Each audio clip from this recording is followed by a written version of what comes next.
साथियों नमस्कार, मैं सुरेंद्र कोहली आप सभी साथियों का अपने डी वाले भैया यूट्यूब चैनल पर हार्दिक स्वागत व अभिनंदन करता हूं। साथियों, मैं भी सहारा इंडिया का एक एजेंट और जमाकर्ता दोनों ही हूं। मेरा भी सहारा इंडिया में लाखों रुपए सभी परिवार सहित का, माता का, पिता का, भाई का, पत्नी का पैसा जमा है। मैंने भी सीआरसीएस के सहारा रिफंड पोर्टल पर अपने सभी खातों को ऑनलाइन आवेदन किया है, जिसमें अभी तक चेक करने पर अंडर प्रोसेसिंग दिखा रहा था, लेकिन अब डिफिशिएंसी कम्युनिकेटेड दिखा रहा है। यानी मेरे भी सभी खातों में कमियां पाई गई हैं, लेकिन ये कमियां सही नहीं है। मैंने सभी खातों को बिल्कुल सही प्रकार से आवेदन और सभी bond paper, PAN card, photo, sign सब कुछ बिल्कुल सही से अपलोड किया है। किसी भी प्रकार की कमी नहीं की है अपलोडिंग करने में और जो है ऑनलाइन करने में, फिर भी डिफिशिएंसी यानी कमियां दिखाई जा रही हैं। तो साथियों, आइए हम आप सभी को अपने या हमने स्क्रीनशॉट इसका ले रखा है, उसमें अपनी सभी कमियों को दिखाते हैं साथियों। तो देखिए, ये सारी कमियां हैं साथियों, आप सामने से पढ़ लीजिए, आपके सामने स्क्रीन पर शो हो रहा होगा साथियों। देखिए, सबसे पहली जो डिफिशिएंसी है उसमें लिखा है नंबर 1 पे, उच्च मूल्य के दावों को संसाधित करने के लिए जमाकर्ता को जमा किए गए वर्षों से संबंधित आयकर रिटर्न बैंक और सोसाइटी में जमा करने की प्रामाणिकता की स्थापना है तो अन्य दस्तावेज अपलोड नहीं है। और देखिए साथियों, दूसरा डिफिशिएंसी है, दावेदार जमाकर्ता का विवरण सहारा सोसाइटी डेटाबेस में नहीं है या सोसाइटी का सदस्य ही नहीं है। जमाकर्ता द्वारा, दूसरा डिफिशिएंसी, जमाकर्ता द्वारा समिति में एक से अधिक सदस्यता ली गई है, अतः केवल प्रथम सदस्यता से संबंधित दावे ही संसाधित किए जाएंगे साथियों। और देखिए अगला जो डिफिशिएंसी है, उच्च मूल्य के दावों को संसाधित करने के लिए जमाकर्ता को जमा किए गए वर्षों से संबंधित आयकर रिटर्न, बैंक विवरण और सोसाइटी में जमा करने की प्रामाणिकता की स्थापना हेतु अन्य दस्तावेज अपलोड नहीं है। ये सारी कमियां साथियों जो है कि कंपनी सीआरसीएस द्वारा जो है कि पोर्टल पर अपडेट किया गया है। कोई भी, हमने बहुत सारे खातों को जो है कि चेक किया है सभी का सहारा रिफंड पोर्टल पर ऑनलाइन चेक करने पर यही जो है कि लगभग सभी को डिफिशिएंसी कम्युनिकेटेड में यही दिखाई दे रहा है। तो साथियों, इसको कैसे दूर करें, ये सीआरसीएस पोर्टल ने, सहारा रिफंड पोर्टल ने या सीआरसीएस ने, सहारा इंडिया कंपनी ने क्लियर नहीं किया है। ये कैसे सही होगा? लेकिन ये जो भी कमियां हैं, ये सारी कमियां गलत हैं, क्योंकि सभी का पैसा सहारा इंडिया में जमा है। सहारा इंडिया ने ही सर्टिफिकेट जारी किया है और किसी ने, दूसरे ने, थर्ड पार्टी ने नहीं जारी किया है। सहारा इंडिया कंपनी ने ही लोगों के पैसे को कन्वर्ट किया है, यानी कि कन्वर्जन किया है उनका दूसरी स्कीम में, एक स्कीम से दूसरी स्कीम में पैसों को पलटा है।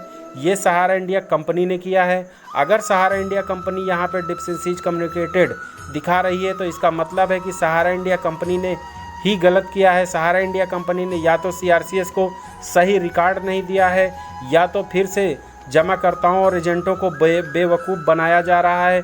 सहारा इंडिया कंपनी और सीआरसीएस दोनों मिल करके निवेशकों को या एजेंटों की मानसिक पीड़ा को बढ़ा रहे हैं। अगर पैसा देने के लिए श्री अमित शाह जी द्वारा 45 दिन बाद कहा गया था, आज 90 दिन होने को हैं। सहारा का पैसा कब मिलेगा? सभी निवेशकों और एजेंटों के मन में भय भ्रांति दोनों है, क्योंकि डिफिशिएंसी कम्युनिकेटेड का कोई हल ही नहीं है, कोई सवाल ही नहीं उठता कि मतलब कोई डिफिशिएंसी या कमियां हो उसमें।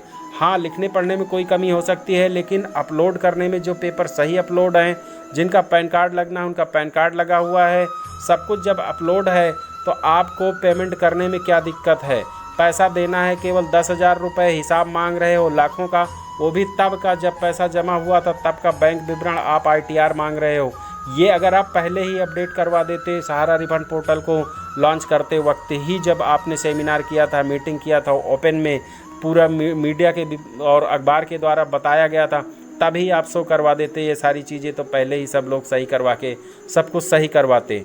लेकिन ये सब कुछ पहले नहीं बताया गया। अगर आईटीआर इनकम टैक्स की ही बात है तो आप सहारा इंडिया कंपनी से मांगिए, सहारा इंडिया कंपनी में पैसा जमा है, पैन कार्ड जब उस पर अपलोड है तो जो भी चीज़ है उसको आप जो है कि उसी से टैक्स काट लीजिए और पेमेंट कीजिए। तो टैक्स काट के पेमेंट ही करना है तो एक बार की जिसका जितना पैसा जमा है उसका पूरा पेमेंट कर दीजिए। सहारा इंडिया कंपनी के पास जब कहती है कि मेरे पास इतने लाखों हजार करोड़ की संपत्तियां हैं और जो देना है इतना मात्र, यानी कहती है 87,000 करोड़ का पेमेंट है, 2,80,000 करोड़ रुपए की उसकी एसेट वैल्यू है, तो उसकी एसेट वैल्यू से निकाल करके पैसा कंपनी के जमाकर्ताओं को पैसा दीजिए, भारत देशवासियों के निवेशकों का पैसा दीजिए, क्योंकि सभी बहुत दुखी हैं। सभी ने बहुत विश्वास करके पैसा जमा किया था और हमने भी अपना पैसा जमा किया था, लोगों का पैसा जमा करवाया था। आज उनकी पीड़ा झेल रहा हूँ, मुझे भी बहुत पीड़ा है। तो साथियों, आप सभी लोग एक आवाज़ में जो है कि आप सभी लोग जो है कि सरकार को जगाइए।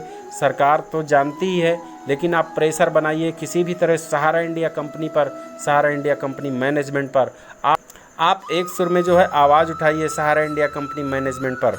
तो साथियों और कोई अपडेट होगा, मुझे यही अपडेट देना था आप सभी साथियों को। जैसा दर्द आप सभी को है, मुझे भी बहुत दर्द है, क्योंकि मुझे भी डिफेंसी कम्युनिकेटेड का मैसेज आया है।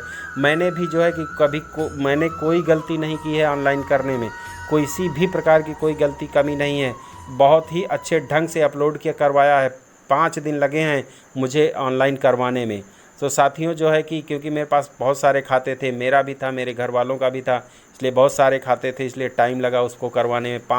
5 दिन मुझे दौड़ना पड़ा, तब मेरा जो है कि ऑनलाइन हो पाया, क्योंकि पोर्टल ही सही से नहीं चल रहा था। पोर्टल ही सही से नहीं चल रहा था, इसलिए मुझे दिक्कत हुई। लेकिन जब कुछ बिल्कुल सही करवाया गया, फिर भी डिफेंसी का जो है मैसेज आ रहा है। तो मेरा सभी सरकार से, सुप्रीम कोर्ट से, सहारा इंडिया मैनेजमेंट से अनुरोध है कि आप जो है कि सहारा के सभी जमाकर्ताओं का पैसा दे दीजिए और एजेंटों की मानसिक पीड़ा को दूर कीजिए। तो बस इन्हीं शब्दों के साथ मैं अपनी बाड़ी को विराम देता हूँ। साथियों, मिलते हैं अगले किसी अन्य वीडियो में। तब तक के लिए आप सभी साथियों को सुरेंद्र कोहली एवं डी वाले भैया का प्यार भरा नमस्कार।